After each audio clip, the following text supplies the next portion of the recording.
Donc, merci à vous. Juste pour vous présenter un peu le panel des intervenants. Donc, je ne vais pas rentrer dans le détail, mais donc, vous voyez, il y a donc Christophe Hugon, donc, il va lever la main, donc, qui est élu au numérique en charge à la ville de Marseille. Marthe Pommier, donc, qui est à ma gauche, qui est directrice de projet à la NCT. Anaël Contrepoix, donc, qui est au milieu. Anaël, qui est conseiller environnement de l'intercommunalité de France. Abdelkrim Marchani, voilà, avec les lunettes, vice-président d'Aveco, c'est Métropole Rouen-Normandie, hein, et pas Rouen Métropole. Voilà. Et tout au bout, à gauche, Patrick Grimaldi, donc, qui est conseiller municipal économie, industrie, développement numérique de la ville de Istres. Voilà. Donc, aujourd'hui, je vous ai mis quelques slides. Alors, il est coutume, je ne sais pas si vous avez l'habitude de venir aux intercos, mais ceux qui le veulent, en général, peuvent récupérer les slides après. Donc, on en profite toujours un peu pour mettre un peu plus de matière. Globalement, je vous ai mis volontairement deux concepts ou deux définitions. Alors, évidemment, chaque fois qu'on met des définitions et des concepts, on n'est jamais d'accord, mais ce n'est pas grave. Je vous l'ai mis quand même. Ce que je trouvais intéressant, parce que ça fera le rebond avec notamment ce que vont dire nos intervenants, c'est que le numérique responsable, ce qu'il faut voir aujourd'hui, c'est que c'est vraiment une démarche d'amélioration continue. Je crois que Patrick Grimaldi réévoquera ça aussi, hein, cette logique de progrès autour du numérique, de l'empreinte écologique de nos territoires. Ce qui est clair aussi, c'est que quand on regarde le numérique responsable, on est clairement dans une, je ne sais pas comment le dire ça, une sorte de synthèse des actions numériques, si j'osais le dire comme ça, une sorte de schéma directeur du numérique. Parce qu'en fait, on va parler numérique responsable, on va parler inclusion numérique. Francky Trichet disait ce matin que le numérique devenait une politique pour les collectivités territoriales, donc c'était assez intéressant. Donc en fait, on est dans cette logique où on va parler inclusion, on va parler éco-conception, on va parler évidemment empreinte carbone, ça c'est clair, c'est un peu moins numérique, mais on va parler low-tech et on va parler un ensemble de pratiques vertueuses, pardon, excusez-moi. Donc, ce dont je voulais vous parler après aussi, c'est que souvent, on entend parler de trois raisons principales pour évoquer la sobriété numérique ou le numérique responsable. Donc, je vous les ai juste décrites un peu rapidement à l'écran, hein. Il y a vraiment une logique politique-sociale, évidemment. Il y a une logique évidemment économique, hein, vous voyez sur le côté consommation d'énergie, consommation des matières premières, durée de vie des produits, bon ça vous savez. Il y a un sujet évidemment environnemental, ça paraît complètement évident. Et il y a même un quatrième sujet que j'aurais même pu mettre en chapeau, c'est le côté éthique en fait du numérique responsable. Je vais assez vite parce que c'est plutôt ce que vont vous dire les intervenants qui sont à côté qui sera sûrement plus intéressant.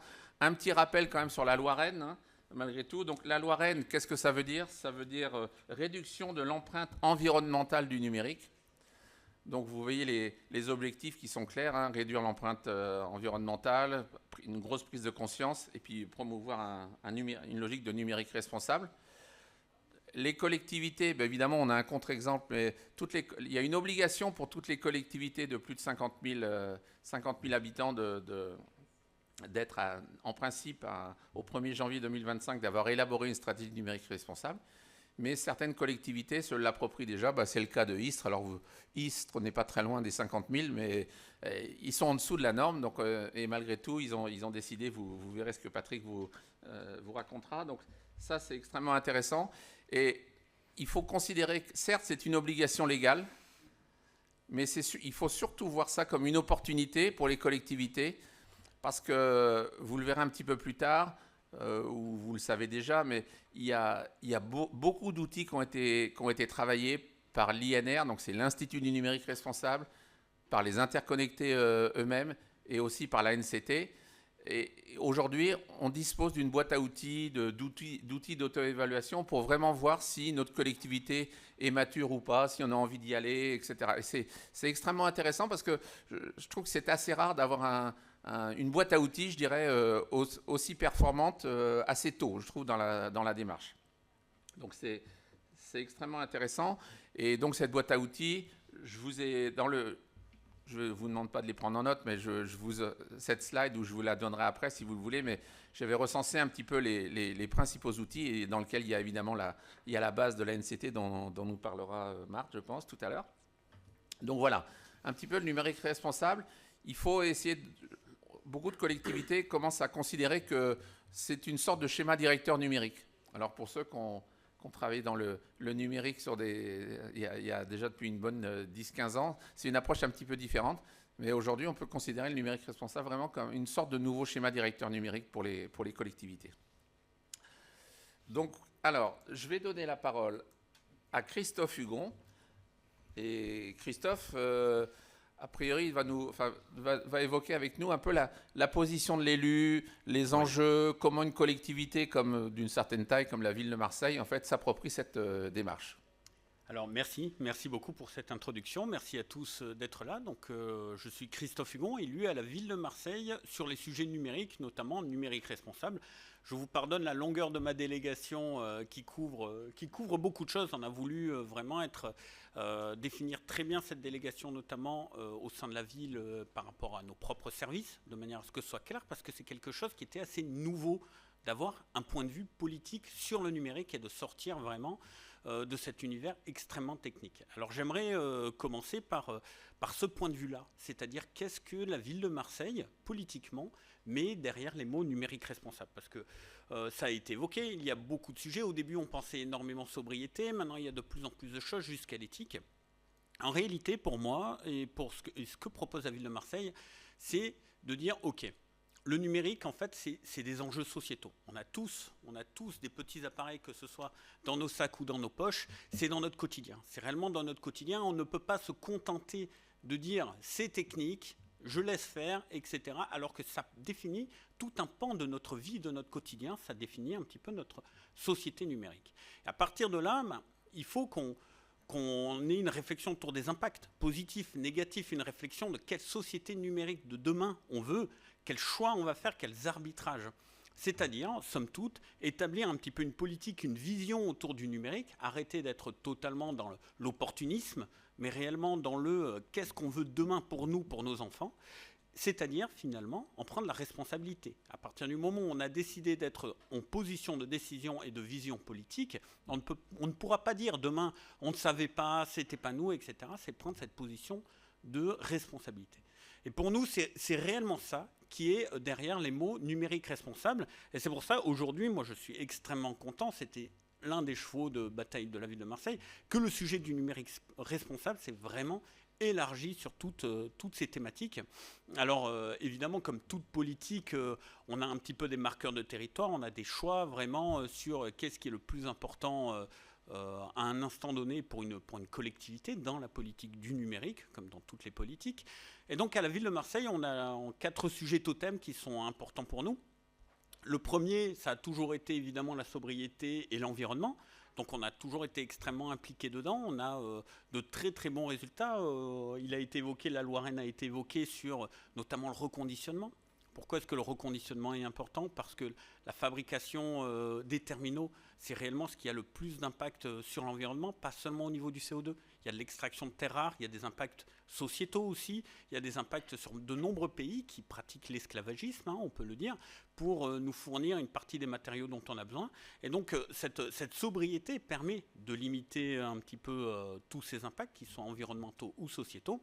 Typiquement, à la ville de Marseille, on est à peu près à 100% de notre matériel qui est reconditionné, réutilisé de manière interne ou externe, avec des partenaires comme Ecoder. Et une fois que les terminaux arrivent en fin de vie, on les donne effectivement à ces partenaires qui font du reconditionnement ou du recyclage. Lorsque je leur ai rendu visite, ils m'ont dit tout simplement « Non, mais le matériel de la ville de Marseille, vous le rincez tellement que tout va finalement au recyclage. » Et le meilleur exemple, le plus exemplaire à la ville de Marseille, je trouve, ce sont les écoles à ce niveau-là, où on a notre propre atelier. Et le matériel informatique a une vie qui va du milieu administratif jusque dans les classes, jusque dans les bibliothèques. Et on a certains matériels qui sont utilisés pendant 9, 10 ans. Et effectivement, lorsqu'ils sortent du circuit, c'est vraiment la fin de vie. Et encore, On est en train de travailler notamment avec la Ligue de l'enseignement et leur nouveau pôle numérique qui essaye de prolonger encore plus ces matériaux pour les associations en installant notamment des Linux et des systèmes d'exploitation qui ont des espérances de vie qui vont encore plus loin. Donc vraiment, ça a été un peu un point de départ, et c'est l'un des piliers. On a aussi tout ce qui est sécurité. Lorsque nous sommes arrivés à la ville de Marseille, une cyberattaque massive avait vraiment traumatisé notre collectivité, aussi d'autres collectivités de la métropole. Donc c'est sécurité, cybersécurité, mais aussi sécurité des données des citoyens, parce qu'on a énormément de données personnelles, et c'est la confiance du citoyen envers l'institution. Les communes doivent organiser les élections. Cette cyberattaque, évidemment, c'était ciblé, est arrivée en plein milieu des élections. Il y a instillé un doute dans le citoyen. Est-ce que finalement, ça ne serait pas une manière d'éviter un échec électoral ou de manipuler, etc. Et donc, on touche au-delà de juste un système qui fonctionne. On a touché à la confiance que le citoyen a dans la République et dans les collectivités. C'est extrêmement important pour nous. On a ensuite tout ce qui est l'accessibilité, dans le sens très large du terme, donc handicap, mais aussi médiation, inclusion.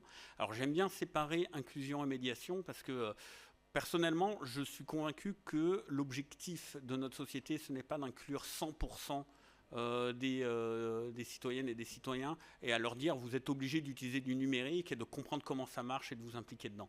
Il y a un moment des personnes qui ont besoin d'être accompagnées, d'être dans la médiation. On installe ça notamment dans la gestion relations citoyennes ou dans les bureaux de proximité.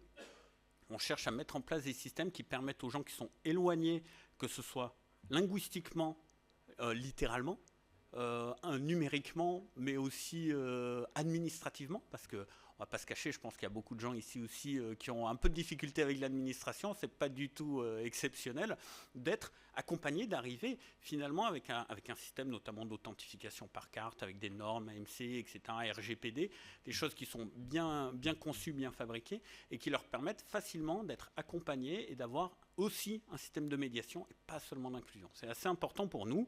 On travaille aussi sur des choses comme le facile à lire et à comprendre qu'on souhaite mettre en place à la ville de Marseille de manière à permettre aux personnes allophones, aux personnes en situation de handicap, mais aussi aux plus jeunes ou aux gens qui arrivent finalement un peu dans ces systèmes-là d'accéder aux services numériques. Et enfin, ça chapeaute tout ça, et ça a toujours été le cas pour la ville de Marseille, c'est la conception éthique.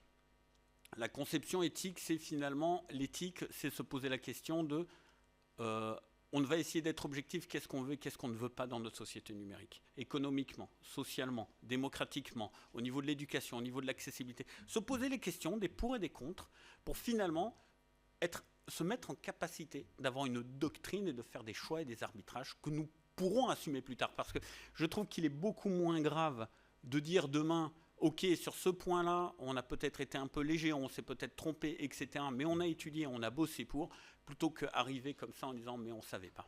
Donc pour moi, l'éthique, c'est réellement ça. C'est comment construire sa réflexion avec les habitants, avec les agents, avec les élus, de manière à pouvoir établir une doctrine qui est claire, qui est forte et qui est carrée. Donc ça, c'est un petit peu le point de vue du numérique. Et pour moi, le numérique responsable, c'est la politique du numérique. Finalement, ce sont un petit peu des synonymes. Merci Christophe. Enfin, je pense que vous l'avez ressenti au travers de ce que Christophe Hugon a bien voulu nous partager. Il y a quand même cette logique d'exemple en fait aussi pour les collectivités. Ce matin, je ne sais pas si c'était Francky Trichet ou un autre élu qui parlait de cette logique de tiers de confiance, mais aussi de montrer l'exemple en fait, et notamment sur le reconditionnement, sur la sécurité, sur évidemment la protection des données, sont des choses qui sont centrales en fait pour vous autres collectivités. Et donc c'est vraiment ça fait partie du quotidien en fait aussi du numérique responsable. Bon, en tout cas, merci. Donc je vais donner la parole à Marthe Pommier, donc de l'ANCT. Là, tu as la zapette, tu appuies. Ok. Bonjour. Donc effectivement, je travaille à l'ANCT, je m'occupe notamment des sujets numériques responsables.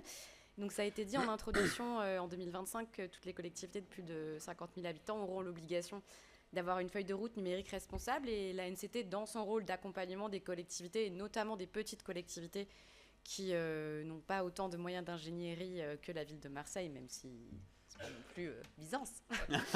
Pas d'attaque personnelle. Non, mais en matière de budget, c'est une réalité.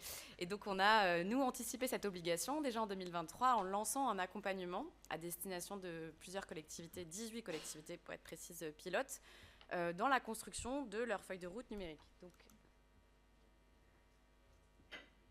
évidemment, c'est toujours important de le rappeler, même si ça va de soi.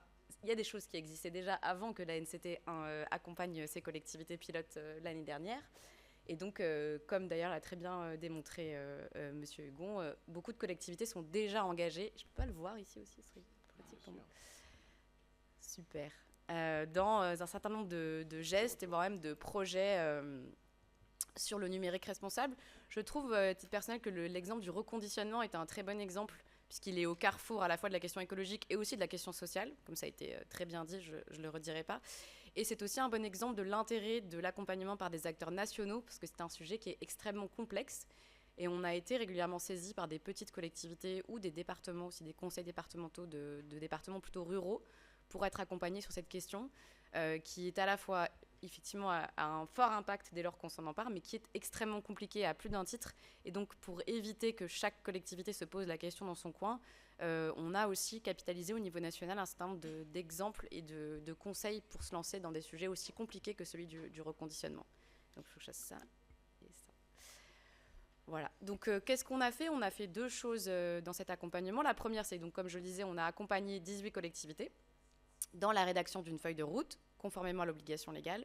Et on a aussi établi une boîte à outils nationale, l'idée étant de tirer la substantifique moelle de ces accompagnements pour que vous puissiez, toute collectivité, au niveau national, accéder à un certain nombre d'outils que je vous présenterai juste après, pour vous lancer vous-même, sur la base des travaux qui ont été faits par ces collectivités, dans la rédaction de votre propre feuille de route numérique responsable.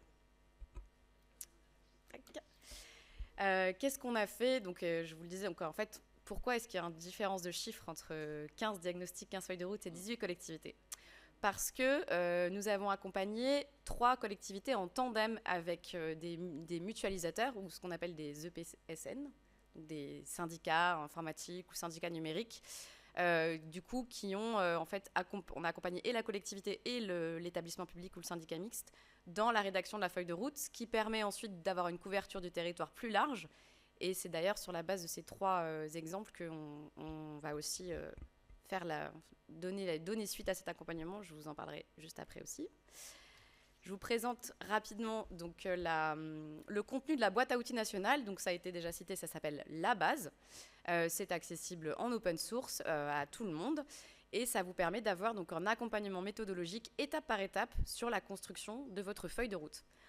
Un petit mot peut-être sur pourquoi faire une feuille de route. C'est toujours intéressant parce qu'on a beaucoup de feuilles de route sur beaucoup de sujets aujourd'hui. Pourquoi faire une feuille de route sur le numérique responsable au-delà de l'obligation légale? Quel intérêt pour les collectivités? Il y a quand même 2 intérêts principaux. Le premier, c'est le diagnostic, puisqu'on n'est jamais au courant de tout ce qui se fait dans son organisation. Je pense que c'est une vérité assez générale. Et donc, c'est toujours le moment où on crée la feuille de route, c'est le moment aussi où on recense toutes les initiatives dans tel ou tel service, dans tel ou tel bureau, qui du coup sont aussi l'occasion de mettre en valeur des projets ou des initiatives qui n'étaient pas connues. Et ça permet d'avoir une vision à 360. Le numérique responsable, c'est encore aujourd'hui beaucoup le numérique. Or, c'est un sujet qui va bien au-delà de la question numérique dans le sens technologique du terme. Et c'est un sujet qui est encore beaucoup porté par les DSI, par les services numériques, etc. Et la feuille de route, elle permet d'embarquer tout le monde. Et elle permet d'avoir une vision à 360 du sujet et de faire que tous les services qui ne se sentaient pas forcément directement concernés par le sujet le soient et s'y impliquent. Et donc, ça crée vraiment une dynamique au sein de l'organisation qui est un moteur et une base assez efficace pour lancer la suite. Un petit aperçu de ce qu'est cette boîte à outils, donc la base. Donc vous avez vraiment une décomposition étape par étape de qu'est-ce qu'on peut faire. C'est évidemment pas prescriptif. Hein. Qu'est-ce que vous pouvez faire pour lancer votre diagnostic et ensuite rédiger votre feuille de route. Donc là, vous avez étape par étape et ensuite, tac, vous avez l'exemple plus en détail d'une étape. Donc par exemple, qu'est-ce que vous faites pour réaliser un diagnostic? Vous avez donc les bons conseils, vous avez un guide méthodologique, vous avez des outils, enfin des modèles, donc des Excel pour faciliter un diagnostic quantitatif et qualitatif. Ça vous évite d'avoir à créer vos propres outils. Vous avez un modèle de support pour le pilotage, etc., etc. Je vous invite vraiment à aller voir sur la base pour récupérer tous les documents, les modifier à votre guise, les adapter à votre territoire, à votre organisation. Alors l'idée en tout cas était que ça vous fasse gagner quand même beaucoup de temps par rapport au fait de partir de zéro. Non, mais c'est vrai, ça c'est extrêmement intéressant, tout de ce côté, ce que je disais tout à l'heure en introduction, ça vous permet en fait, hormis cette obligation légale que certains vivent mal peut-être, en tout cas de vous faire votre propre stratégie à façon, quoi. Alors après, l'intérêt des outils communs comme la base, c'est que si demain vous allez, j'imagine, ça peut être intéressant de se comparer, de regarder un peu ce qu'a fait telle ou telle collectivité de taille équivalente ou d'environnement équivalent. Si vous avez les mêmes outils, le benchmark, il est d'autant plus rapide et d'autant plus efficace. Et pour anticiper la question qui aurait peut-être eu lieu sur est-ce que vraiment cet outil est adapté à mon territoire parce que moi je suis une petite commune rurale ou moi je suis un département, un syndicat mixte, vous avez devant les yeux les types de collectivités, les collectivités accompagnées. Et donc vous pouvez voir qu'on a des agglomérations, des communes, des grosses collectivités comme Paris-Saclay par exemple ou Aix-Marseille-Provence Métropole, mais on a aussi des plus petites collectivités plus rurales et on a donc à la fin vous avez les 3 collectivités qui ont été accompagnées avec ce qu'on appelle nous des mutualisateurs, donc Haute-Garonne numérique, Soluris et le J-Parnia dans Lyon. Et on a aussi donc un conseil départemental, le conseil départemental de Lyon qu'on a accompagné. Donc je vous dis ça parce que les outils qui sont sur la base sont du coup des outils qui sont tirés de toutes ces expériences qui sont très différentes les unes des autres. Ça va de soi, mais ça va quand même mieux en le disant. Évidemment, c'est pas du tout la même chose de faire une feuille de route numérique responsable à La Cortaise que à Paris-Saclay. Donc, on a vraiment essayé de tirer des outils généraux de la part de ces expérimentations très différentes, ce qui fait que vous pouvez tout à fait les adapter à vos contextes locaux. Hop. Un petit mot sur l'impact environnemental et les cas d'usage. On a, dans cette expérimentation et cet accompagnement pour les feuilles de route, tiré 8 cas d'usage. On a essayé vraiment, pour le coup, de mesurer l'empreinte écologique, la réduction de l'empreinte écologique lancée par ces cas d'usage. Je vais vous en dire un petit mot pour illustrer un petit peu aussi ces propos. Donc, il faut que je me dépêche, c'est ça ? Je vais citer qu'un seul exemple, alors. C'est mon préféré. C'est Saint-Quentin, dans l'Aisne. Qui a comparé 2 solutions par rapport à la question de l'arrosage, l'irrigation des espaces verts dans sa commune. Donc ils ont comparé entre la version low-tech, à savoir les arrosages automatiques, en gros vous programmez, un peu comme vous pouvez avoir chez vous, ça arrose à midi, ça arrose à 16h, ça arrose à minuit, etc. Et une irrigation intelligente avec des capteurs d'humidité dans le sol qui arrosent seulement quand on détecte que le sol est moins humide. Et il y a aussi d'autres trucs un peu plus compliqués parce qu'ils sont arrivés à détecter avec l'intelligence artificielle les taux d'occupation d'un terrain et donc en arrosant de manière plus ou moins régulière en fonction du taux d'utilisation, par exemple des terrains de foot. Et donc en comparant ces 2 solutions et en faisant l'étude avec le CEREMA et la Banque des Territoires qui ont étudié l'impact écologique de ces 2 solutions, ils sont arrivés à plusieurs avantages pour la solution intelligente et non pas la solution low-tech, économie d'eau, meilleure gestion du temps agent et des déchets produits, notamment par rapport à la tonte et aussi réduction de l'empreinte carbone. Donc voilà, j'avais d'autres exemples aussi que je pourrais peut-être détailler plus tard et qui montrent bien que la feuille de route numérique responsable n'est pas une abstraction, mais aussi elle peut avoir un impact concret et sur la gestion de vos ressources, sur la gestion de vos personnels et sur évidemment la planète. Et donc je parle pas de... Un petit mot sur la suite ouais. Quand même. Alors, on a... ce qu'a prévu la NCT. La NCT travaille donc sur 2 suites. La première qui aura peut-être lieu cette année si nous avons une réponse positive à un appel à projet que nous avons déposé la semaine dernière. C'est l'idée de financer du coup plus des actions qui sont dans les feuilles de route de ces collectivités pilotes qui ont été accompagnées. Ce sera vraisemblablement aussi ouvert à d'autres collectivités. Et donc dans ces feuilles de route numériques responsables, d'essayer de financer des actions qui seraient des actions avec des potentiels évidemment de passage à l'échelle assez importants. Par exemple, ce que je vous disais sur l'irrigation intelligente, est-ce que la NCT ne pourrait pas financer un projet dans un territoire qui pourrait ensuite bénéficier à toutes les autres collectivités du territoire français ? Et en 2025, on prévoit d'accompagner pour le coup plus de collectivités dans un accompagnement en ingénierie comme on l'a fait en 2023, en accompagnant plutôt des mutualisateurs pour avoir une couverture du territoire beaucoup plus importante et pour outiller des acteurs qui, eux, ensuite, seront à même de vous accompagner sur les territoires dans la rédaction de vos feuilles de route. Et donc il y avait aussi la numérique et la biodiversité, mais tant pis. Oui, on est un peu pris par le temps. Vous avez vu, on a 1 heure, donc c'est très... Ça marche plus depuis un moment, ça. C'est contraignant.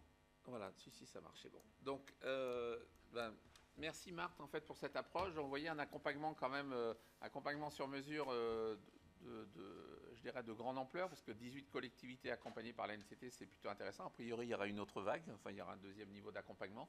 Donc, c'est intéressant pour ceux qui ont envie de se lancer ou d'accélérer, de suivre ça de près.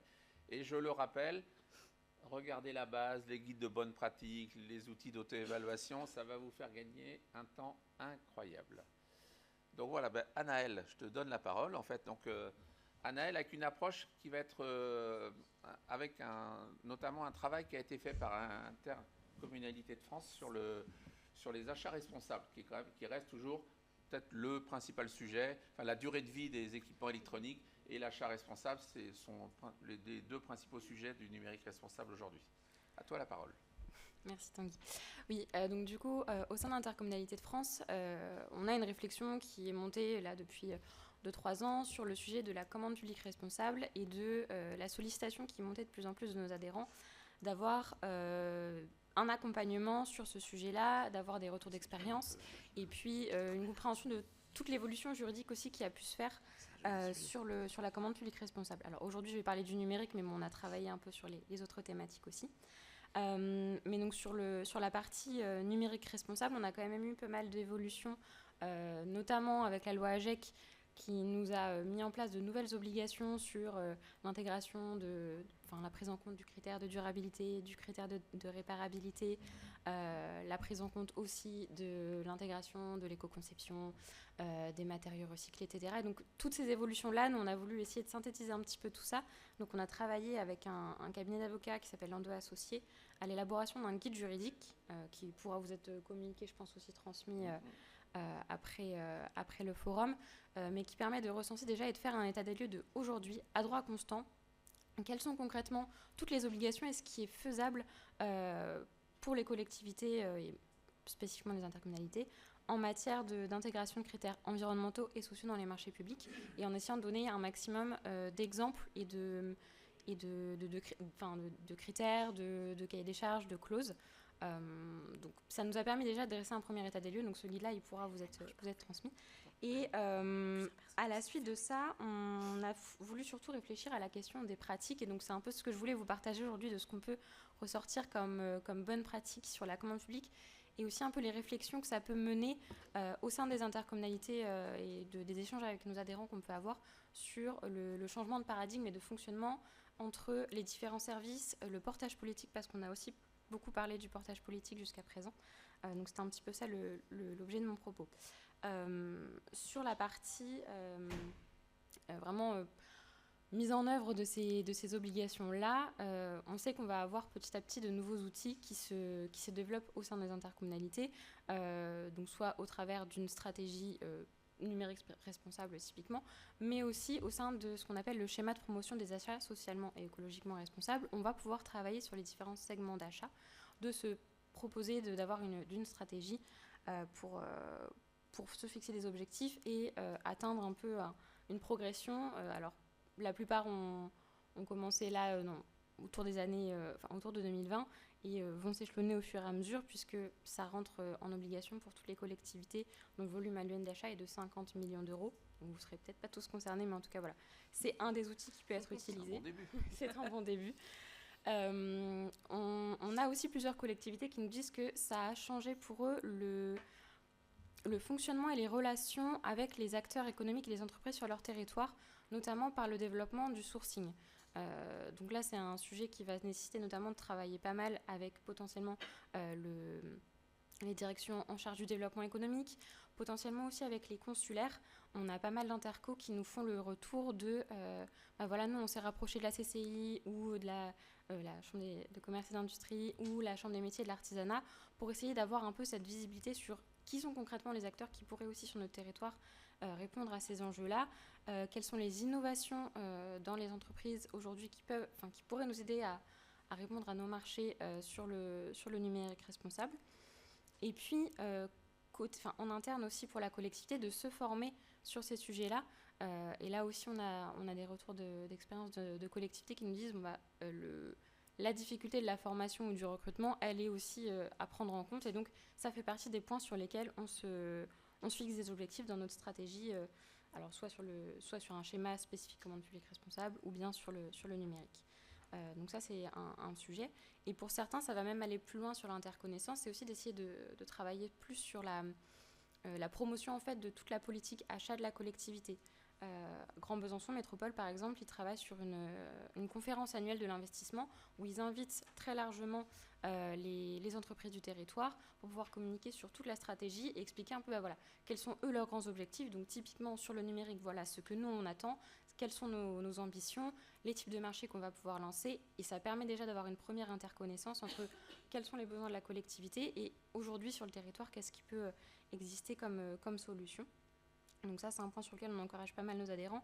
Et pareil, côté entreprise, surtout, n'hésitez pas à vous rapprocher aussi de ces événements-là qui vont être un très bon levier en fait, pour avoir connaissance de ce qui peut se faire et quels sont les besoins spécifiques en matière d'innovation.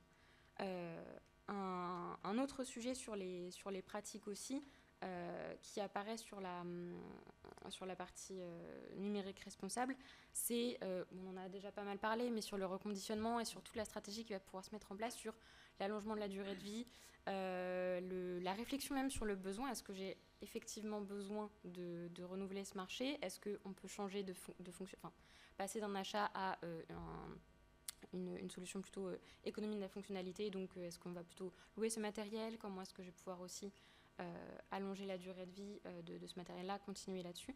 Et donc ça, pareil, ça peut être intégré dans dans la stratégie de commande publique responsable, d'avoir ces critères-là qui entrent en jeu.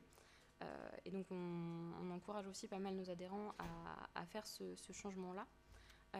Et puis un autre point qu'on voit aussi, qui va être intéressant là sur la partie organisation entre collectivités, de potentiellement aller vers de la mutualisation aussi sur la commande publique, parce que on voit pour des plus petites communautés de communes qui nous disent très bien, nous on a lancé un marché mais c'est resté infructueux parce qu'on est sur un trop petit volume ou parce que ça n'intéresse pas, on n'arrive pas à massifier, et donc d'aller travailler soit à l'échelle de plusieurs intercommunalités, ou bien la métropole par exemple qui va essayer aussi d'aller avoir ce regard-là pour mutualiser les achats, mutualiser aussi des guides de bonnes pratiques, de partager un peu les closiers qu'elles ont à disposition, et qui va permettre potentiellement d'avoir un peu plus de marché fructueux sur ce sujet-là.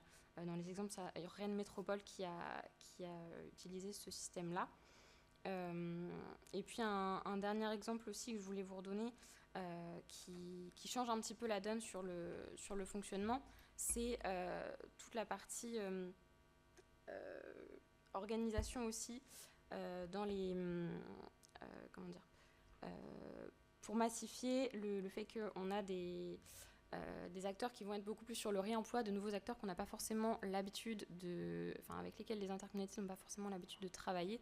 Et donc là encore une fois, tout le sujet de se dire comment j'explique les attentes qu'on a sur l'intercommunalité, j'essaie d'aller à leur rencontre, de partager aussi un peu les attentes qu'ils ont. Et donc là, c'est tout un travail qui se fait aussi en lien avec de nouveaux... je parlais tout à l'heure de la transversalité, avec les directions en charge de l'environnement, en charge des déchets, qui vont nous dire, voilà, là, on a des nouveaux acteurs qu'on a besoin d'identifier. On veut savoir comment est-ce qu'ils travaillent sur le réemploi, quels sont leurs besoins et leurs attentes. Et donc, on essaie d'avoir aussi un point d'attention là-dessus pour essayer de développer tout ça.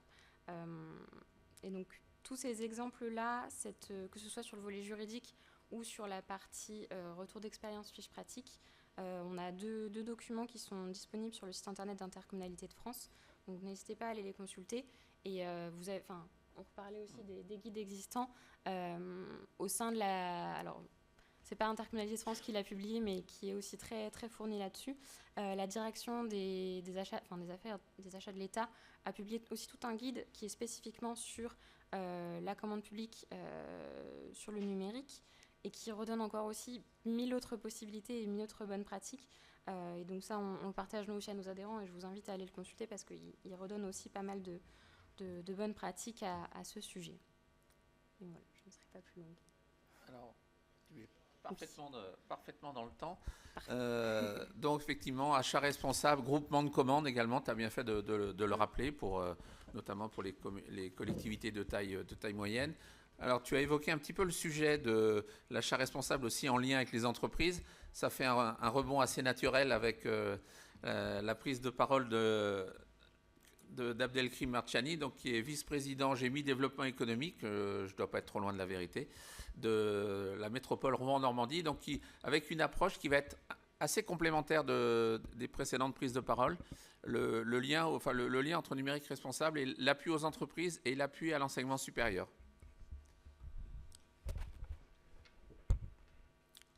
Merci. Bonjour à toutes et tous, merci de m'avoir invité.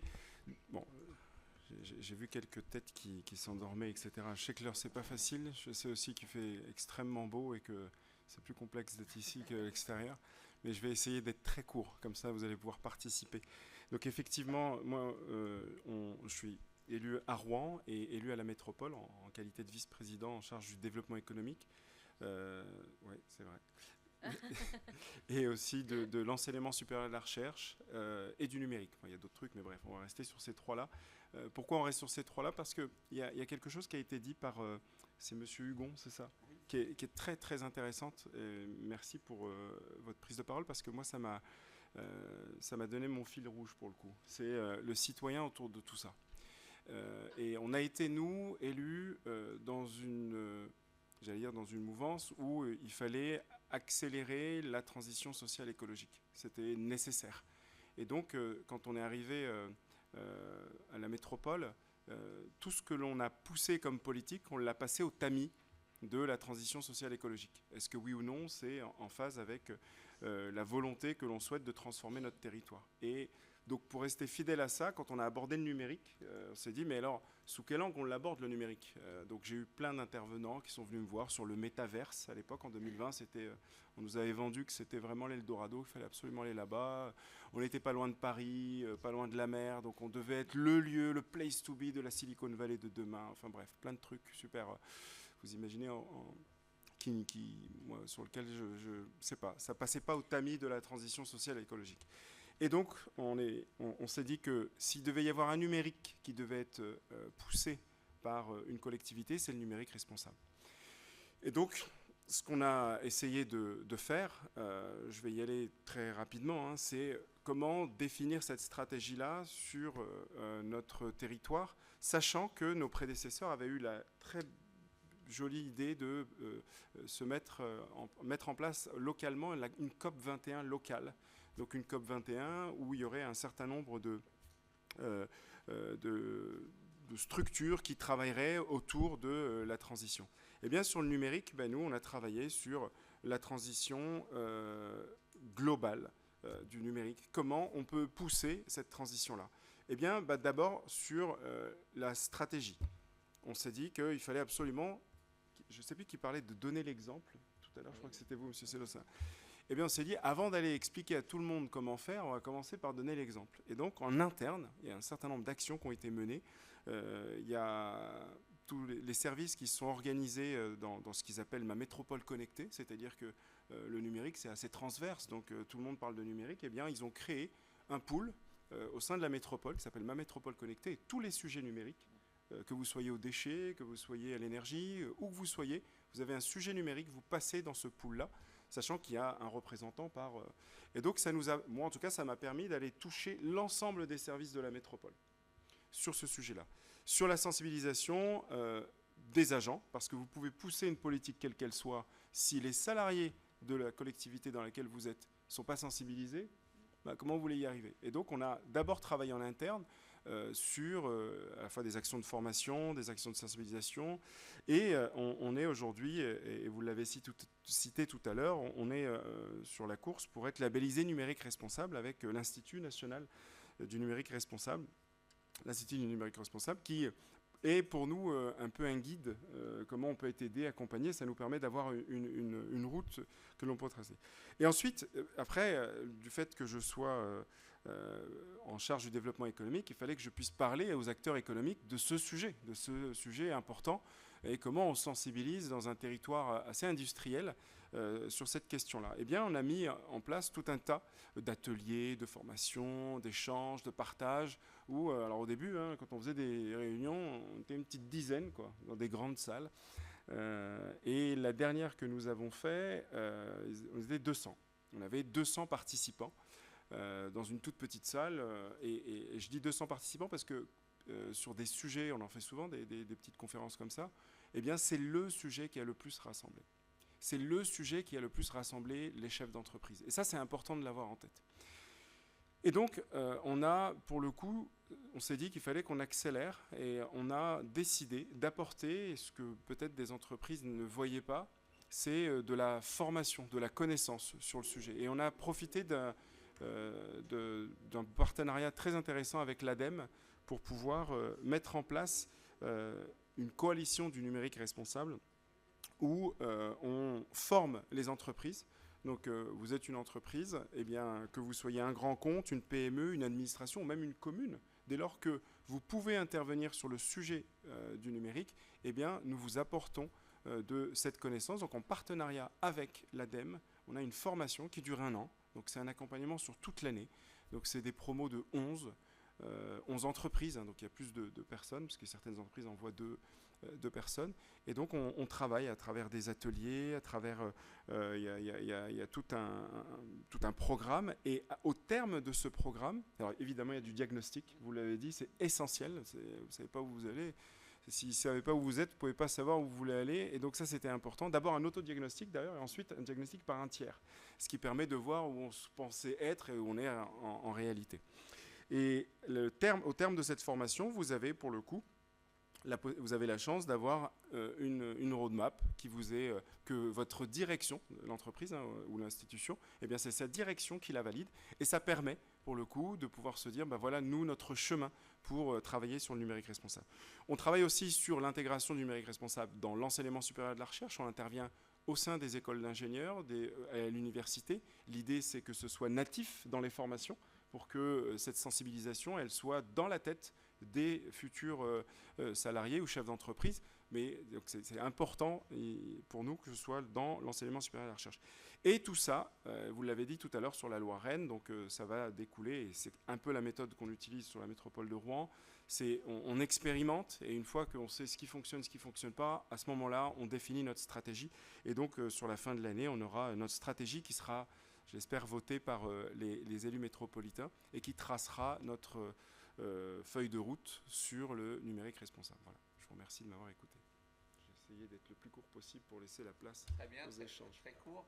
Avant de donner la parole à Patrick Grimaldi, non, ce qui est intéressant, et je pense qu'il faut avoir présent à l'esprit, je pense que notamment, messieurs les élus, vous en serez d'accord, mais on voit qu'il faut arriver à impliquer l'ensemble de l'écosystème, l'ensemble des parties prenantes. Alors, certes, on a parlé des agents, on a parlé des élus, mais il faut aussi arriver à embarquer les parties prenantes externes, type entreprise, enseignement supérieur, si on veut que tout cela fonctionne bien et que ce soit le plus vertueux possible, quoi. Donc, numérique responsable, ça doit être l'affaire de tous, clairement. Alors, pour terminer ces interventions, je vais donner la parole à Patrick Grimaldi. Alors, c'est une approche, la petite zapette ne marche pas très bien, mais je vous laisse la parole parce que c'est intéressant. Il y a des gens qui ont écouté, qui s'inspirent, qui regardent et qui maintenant vont agir. À vous la parole, Patrick. Bonjour. Donc moi je me présente, je suis Patrick Grimaldi, donc je suis élu à la ville d'Istres avec la délégation économie, industrie et développement numérique. Je suis aussi élu à la métropole Aix-Marseille-Provence. Alors je vais commencer très rapidement parce que mon passé professionnel c'est l'industrie pétrochimique sur des sites Seveso-Seuillot. Et entre autres, pendant plus d'une quinzaine d'années, j'ai été responsable QHSE, donc j'avais en charge tous les systèmes de management. Depuis les 9000, 14 000 environnement, 18 001 pour la partie santé sécurité au travail. Et quand on a évoqué avec Sophie Casse, la directrice, la DSI de la mairie d'Istres, le numérique responsable, et que j'ai commencé à parcourir les premiers documents, pour moi c'est une évidence qui a sauté aux yeux, c'est un système de management. Donc en fait, il faut, si on veut le mettre en place, il faut adopter les mêmes pratiques pour mettre en place un système de management. Donc déjà arriver à convaincre la direction, donc le maire, qu'il fallait entrer dans la démarche de façon volontariste, puisque la loi ne nous obligeait pas formellement, puisqu'on est moins de 50 000 habitants à y aller. Donc on a présenté le sujet au maire avec la démonstration que c'était tout bénéfice à la fois pour la mairie et pour les usagers de la mairie que sont les citoyens, les habitants de la ville d'Istres, d'aller vers ce référentiel, entre guillemets, du numérique responsable, en adoptant de la même manière que sur un système ISO, une démarche d'amélioration continue et donc d'indicateurs de progrès. Donc on a un peu commencé à travailler, à éplucher les documents. Moi, de mon expérience, je savais que tous les sites industriels qui implantent ce type de référentiel se font en général aider par un bureau d'études ou un expert extérieur pour accompagner la démarche et faire tout le travail de fond qu'il faut faire et qu'en règle générale, les équipes en interne n'ont pas le temps de faire. Donc c'est la solution qu'on a vendue au maire et au DGS de la mairie, de se faire accompagner par un bureau d'études extérieur. Donc ça y est, on a choisi, on a contractualisé avec un bureau d'études. Et là, on retrouve effectivement à peu près le déroulé identique. Donc nous, on va approcher le système avec déjà le fait de définir avec le maire et le DGS le niveau d'exigence, c'est-à-dire ce qu'on appelle la charte direction, c'est-à-dire l'engagement de la direction. Qu'est-ce qu'attend le maire de ce système-là et quels sont ses objectifs, quelles sont ses cibles et quel est son niveau d'exigence par rapport à ces cibles-là. Donc je rappelle les 3 domaines, environnement, sociétal ou social et éthique. Et à partir de là, donc, on va déployer le référentiel. Alors, toujours pareil, la première chose, c'est l'état des lieux, parce que quand on creuse un petit peu, on se rend compte qu'on a déjà beaucoup de choses existantes dans les pratiques, que ce soit de la commande publique, de la gestion du matériel informatique au sein de la DSI, du travail que font tous les services de la relation citoyenne, etc. Donc on va s'apercevoir quand on va faire l'inventaire qu'on a beaucoup de choses, sauf que en règle générale, ce qu'on constate, c'est qu'on a toutes ces choses un peu en ordre dispersé, avec des risques de doublons, des risques d'incohérence entre 2 services.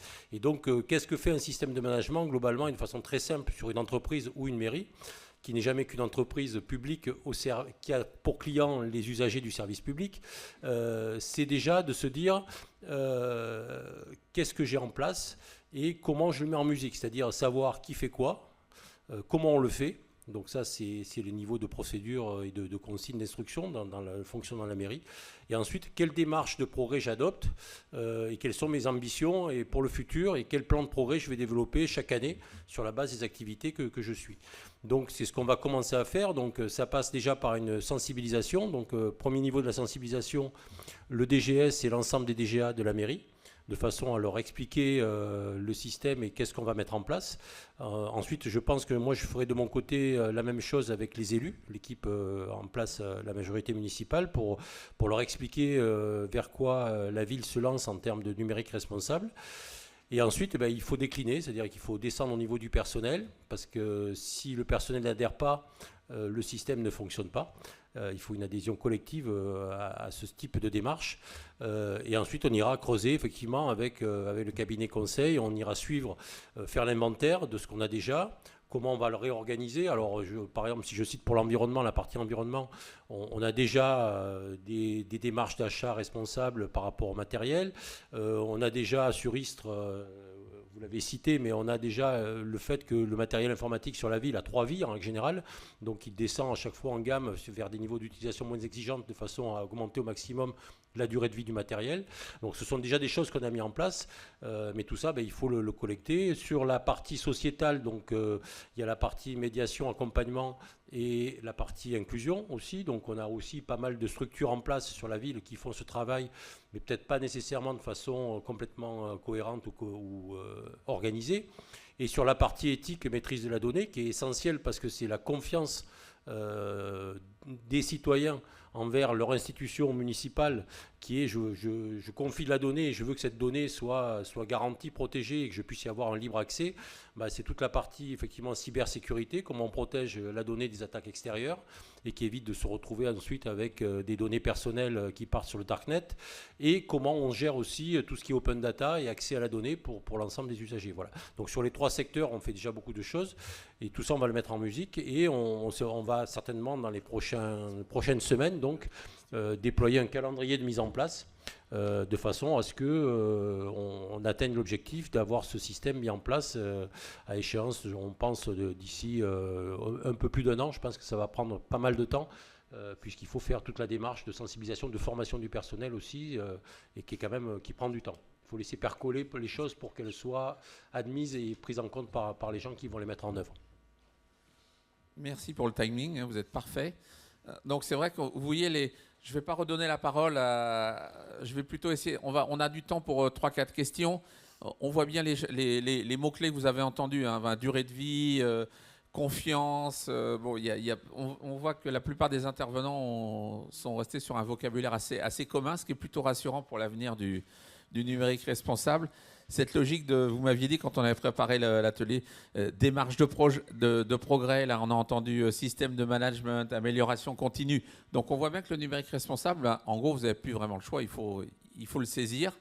Et en plus vous avez la chance d'avoir toute une série d'outils, une suite d'outils qui en plus sont mis à jour régulièrement de par les différents accompagnements, soit par les intercommunalités, soit par l'ANCT. Les bases de données, les boîtes à outils sont remis à jour, donc profitez-en, elles sont toujours up-to-date. Une première question? On aura la place pour 3-4 questions, je pense, grand maximum. Bonjour, Yann Dreuty, stratégie numérique responsable pour la métropole de Montpellier.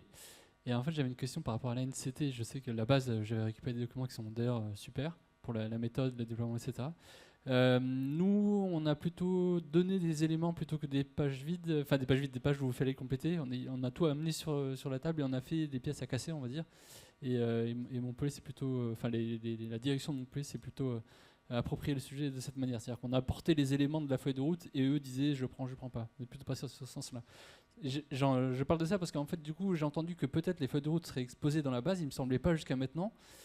Est-ce que ça serait intéressant, ou en tout cas, est-ce que ça serait possible pour les 15 feuilles de route qui ont été construites, de les partager pour que les communes puissent les récupérer J'ai entendu que ça serait partagé, je ne sais pas si...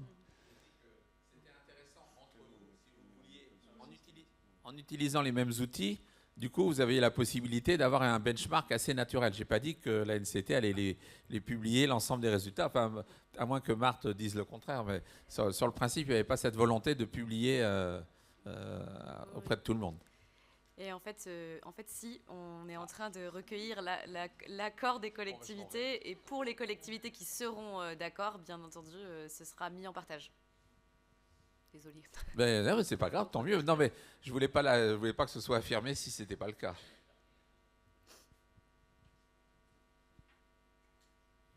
Merci. Céline Lepeau, Ville de Paris. Pour les collectivités qui ont mis en place des démarches numériques responsables sur le territoire, je voulais savoir s'il y a eu un diagnostic préalable pour savoir où étaient, on va dire, les plus gros gisements à impact, pour cibler sur ces gisements-là dans la mise en œuvre de la stratégie, et puis aussi savoir s'il y avait des modalités de suivi des résultats, des mesures qui sont mises en œuvre sur le territoire. Oui, donc pour le cas de la ville de Marseille, effectivement, on va dire qu'on n'a pas fait un diagnostic précis, mais il y a deux choses qui nous ont paru assez évidentes pour démarrer. C'est tout d'abord l'impact des terminaux, qui est majeur. Donc de toute façon, en allant là-dedans, même si ce n'est pas celui qui aurait le plus d'impact, rétrospectivement, on est sûr d'avoir un impact énorme. Donc on a été assez précurseur là-dedans d'ailleurs, donc on est sûr que ça a bien joué. Et un deuxième élément, alors qui est déjà un peu plus mesuré, même si je n'ai pas trop les chiffres, c'est tout ce qui est médiation et connectivité. Donc on a beaucoup de freins sur la ville de Marseille, on a les freins de réseau déjà, zone AVAP, etc. Mais on a aussi des freins sociologiques. On est l'une des villes les plus pauvres d'Europe, donc ça pose des problèmes au niveau de l'accessibilité, mais aussi des problèmes de personnes allophones, etc., etc. Donc travailler dans la médiation et dans le matériel, pour nous, ça a été des cibles à privilégier. Justement parce qu'on savait a priori que ça aurait de l'impact sans forcément avoir tout de suite un diagnostic précis. Et ensuite, il y a l'orientation un petit peu éthique du numérique, je l'ai expliqué tout à l'heure, notre façon de le voir, et justement qui nous permet effectivement de nous orienter vers quel type de diagnostic on veut et vers quelle société on veut aller. Donc on a eu plutôt cette approche qui était assez empirique, mais on va dire qui a été qui est aussi facilitée par l'état des lieux qu'on avait à la ville de Marseille. C'était plutôt adressé aux collectivités, je crois. Ouais, moi, très rapidement sur la méthodo, je vais revenir sur ce que j'ai dit tout à l'heure parce que c'est vraiment une base, c'est la connaissance. C'est-à-dire que vous pouvez avoir tous les gisements que vous déterminez. Si vous n'avez pas le public qui comprend quel est l'objectif et pourquoi on le fait, ça ne fonctionne pas. Ou en tout cas difficilement. Et donc c'est pour ça qu'on a beaucoup travaillé, nous, sur apporter de la connaissance, apporter du savoir, parce que c'est la base de la transition. Il ne peut pas y avoir de transition s'il n'y a pas de connaissance, s'il n'y a pas de prise de conscience.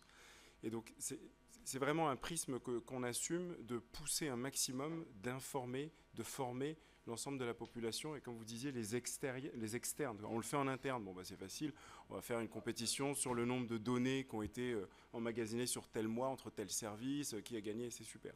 N'empêche qu'on a besoin, en tant que chef d'orchestre politique, de travailler sur comment on donne de la connaissance à nos concitoyens. Juste pour rebondir sur ce que tu disais, je trouve que c'est très important et surtout qu'il y a a priori une sensibilisation qui est déjà là et sur laquelle, c'est pour ça aussi qu'on est allé là-dedans, sur laquelle on peut assez facilement capitaliser hein, aussi. Donc typiquement, le sujet de la médiation à la ville de Marseille, on n'avait pas beaucoup à forcer pour que les gens comprennent que c'est quand même important de pouvoir inscrire ses gosses à l'école, à la cantine correctement ou des choses comme ça.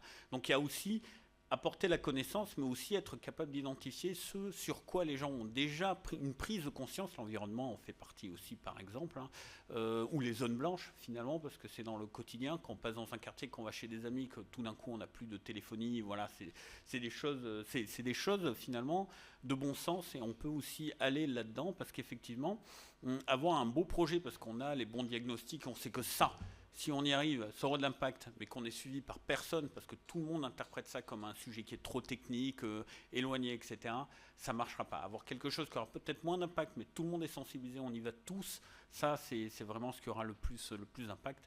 Dans les deux sens du terme, aussi au niveau de la communication, c'est beaucoup plus recevable. Donc c'est assez important. Donc je te rejoins vis-à-vis de ça. Un petit commentaire complémentaire de la part de Oui. Marthe, et puis ensuite une dernière question. Je vous invite à aller à l'atelier qui suit cette conférence voilà, sur les indicateurs et l'évaluation d'impact pilotée par l'ADEME. Allez, une dernière question. Ouais. Bonjour, donc Paul Bertrand, je fais partie de la société Soprasteria. Donc moi, mon quotidien, c'est plutôt d'accompagner des acteurs publics ou privés sur ces questions-là. Merci parce que vous avez rappelé qu'il faut des référentiels communs sur lesquels on peut avancer ensemble, se comparer, mais plutôt s'apporter. Il y a aussi, vous avez abordé l'outillage qui est important, et s'il est commun, c'est encore mieux. Mon autre question, je voulais remercier aussi M. Grimaldi d'avoir apporté du concret sur comment on y va et comment on embarque. C'est justement là, c'est derrière les outils et derrière les référentiels, il y a l'humain, comment on fait bouger les organisations, l'humain et la gouvernance. Et moi, un des principaux freins que je vois sur le sujet du numérique responsable, c'est l'embarquement d'un sponsor au niveau, la mobilisation de temps, donc de budget. Et donc ma question, elle s'adresse aux acteurs, pour le coup, soit qui ont accompagné, soit qui le mettent en place sur le terrain. Comment vous embarquez votre administration, hein, qui est au service du politique, pour que concrètement, vraiment, on passe de l'intention politique à un changement dans les pratiques, dans les politiques, etc. Patrick, vous voulez peut-être répondre, parce que ça fait partie de la réflexion que vous avez menée à Istres. Oui, alors déjà, moi je le répète, l'essentiel c'est l'engagement de la direction, donc de la mairie, du maire, du DGS aussi. C'est vraiment un engagement d'équipe. À mon avis, hein, bon, c'est ce que j'ai connu dans les systèmes de management. Je vais voir si ça marche avec le numérique responsable dans le cadre d'une mairie. Mais ça, c'est essentiel parce que c'est ce qui fixe le niveau d'exigence et la barre à atteindre. Après, derrière, effectivement, il faut sensibiliser les acteurs que sont les fonctionnaires territoriaux de la mairie parce que c'est eux qui agissent au quotidien et qui fournissent le service public. Derrière, après, il y a pour l'ensemble d'une mairie, il y a un domaine sur lequel il y a des gains financiers qui sont apportés par ce système, en particulier sur la partie environnementale, tant sur les économies qu'on peut faire sur l'achat de matériel, sur la durée de vie du matériel, qui représente des dépenses en moins, donc globalement, mais aussi sur la démarche développée dans le cadre d'une ville connectée, avec ce qu'on peut gagner sur l'énergie, la consommation énergétique des bâtiments, les économies d'eau pour l'arrosage, etc. Ça a été dit. Donc ça, ce sont des secteurs où la démarche de progrès va faire générer des gains financiers. Donc ça, c'est un outil qui montre aussi qu'avec cet argent, on peut faire autre chose avec, et donc offrir plus de services publics. Donc parce que une mairie, c'est pas une entreprise, donc l'argent, il est là pour être mis au service du public. Voilà. Donc ça, c'est un travail. Après, c'est tout le travail de sensibilisation. Donc il y a une chaîne hiérarchique, il y a ces notions d'indicateurs. Voilà. Donc tout ça, c'est des choses qu'il faut mettre en place pour mobiliser les gens et leur faire comprendre que c'est un travail collectif. Moi j'ai connu ça dans l'entreprise, le système qualité était vécu par beaucoup de salariés entre guillemets comme quelque chose en plus qui venait par-dessus leur travail quotidien et qui globalement était un peu une espèce de gadget qui servait à mettre des certificats dans des salles de réunion et ça allait guère au-delà. Et c'est vrai qu'il a fallu quelques années pour que ça percole. C'est pas comme ça, ça viendra pas, il n'y a pas un claquement de doigts, je pense qu'il n'y a pas de recette magique. Il faut simplement, je pense, de la continuité dans la démarche, de l'accompagnement quotidien, de l'information, de la sensibilisation, revenir dessus et encore revenir dessus pour que petit à petit on redéveloppe une culture un petit peu différente dans la manière de travailler en mettant en avant ces priorités donc, de numérique responsable. Oui. Peut-être pour répondre à votre question, en tout cas sur la partie comment on mobilise plus largement, vous avez raison, il faut des gros pour attirer les petits. Dans les formations qu'on a menées, par exemple, depuis tout à l'heure, la porte elle s'ouvre, elle ferme, je vois Citeos. Citeos fait partie des entreprises qui ont participé à la formation. La Matmut, qui est un gros... donc quand vous avez les gros, le CHU de Rouen, qui est dans la nouvelle promo. Donc quand vous avez 10 000 salariés, donc à un moment donné, ça commence à peser. Si vous voulez diffuser, là, vous diffusez très concrètement. Et là, c'est les directions qui valident la feuille de route. Je suis complètement d'accord avec vous. Si la direction, elle ne suit pas, c'est compliqué. Parce qu'elle va mettre les moyens. Si elle se donne des objectifs, il faut qu'elle mette les moyens derrière. Et quand vous attaquez les gros, vous avez...